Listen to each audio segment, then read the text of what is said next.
ಚಿನ್ನಿ ಕೋಳಿಯ ಧೈರ್ಯದ ಕಥೆ.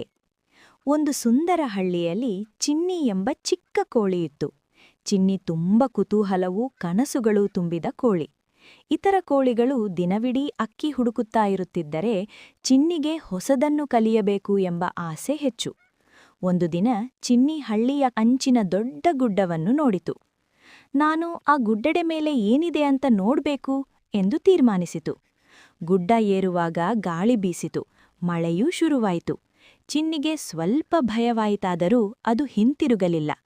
ತನ್ನ ಪುಟ್ಟ ರೆಕ್ಕೆಗಳನ್ನು ಬಿಚ್ಚಿ ಧೈರ್ಯದಿಂದ ಮುಂದೆ ಸಾಗಿತು. ಗುಡ್ಡದ ಮೇಲೆ ಹೋದಾಗ ಚಿನ್ನಿಗೆ ಒಂದು ಸುಂದರ ಹೂಗಳಿಂದ ತುಂಬಿದ ತೋಟ ಕಂಡಿತು.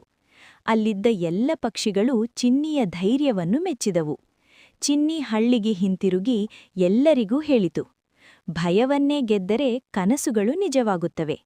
ಆ ದಿನದಿಂದ ಚಿನ್ನಿ ಹಳ್ಳಿಯ ಎಲ್ಲ ಮಕ್ಕಳಿಗೂ ಧೈರ್ಯದ ಸಂಕೇತವಾಯಿತು.